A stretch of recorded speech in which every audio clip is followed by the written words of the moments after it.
bát thiên cần pa vanami min en kola min Reverend Viel Ngaya ECM moderator Tanglai Kenya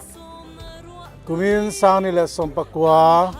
ECM Assembly Voice Somkwa le Parugna Thang Turhian Edenthar Kausan Anin Bua Senate Aropui le Mea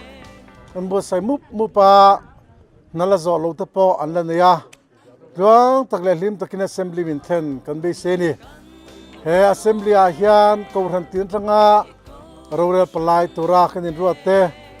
Lek Kan Kauran Puite Kauran Dangatang Ron Palai Turte Linelon Taklong Tenga He Kompuya Malasom na dong Turindo Sakna Kalan Siwa Kauran Mi Puidang Tepo He Assembly Ron Sima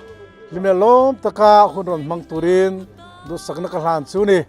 He Kauran Imbo Senazong Zongte Manghian Lalpan Arama Malasom na Thar Athar non Tenti Rose Kalome min tha tham ngai lo Macha a khai lua Assembly Secretary Senior Atako sa na takoro leichki ECM Assembly AC chki inte icharuna Edenthar onna valia tatlo oblian heta tanang lazi ta he voma khepita ama chona noveze ronangai takota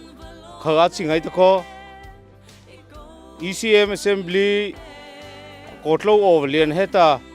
E Pastor Zedua Nata Machan Zedua Lekovata Lepe Rupeno Zedua Cho Adai Titeliata Alivan Plotla Kovata He Assembly Mha Ovata Japan House Pita Jarua Mese Pita He Dai Titeliat Number Lokai Ovata Jawai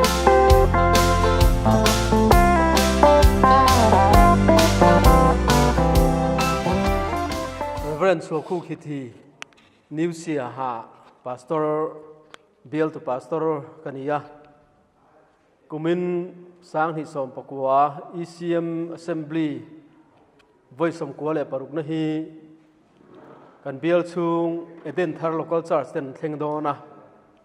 Assembly Hi ECM Hruana Assembly Member Zong Zong Te Kim Taka Local Turin Som Chewa Zai Polte Le Hruandang Palai Delegates Local Tour Tepo In Tharung Hau Lawa Helai Huna Hian Hundo Mang Turin Som Chewa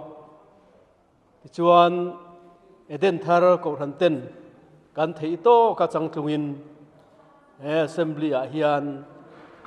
Kan Lodong Songdon Chewen Lome cần bộ chiết na lệ cần khô lâu na Upa si singhunga Edenthar Hruan Hau tu Kania Kumina Assembly Edenthar ang haturhe Palai zong te Kim taka Theng turin Kanbei Seichua Pathianin inom na thewa Assembly Palai zong taka Damna la selna Te chu sela Ahun taka cần him na cốt bụi cần phá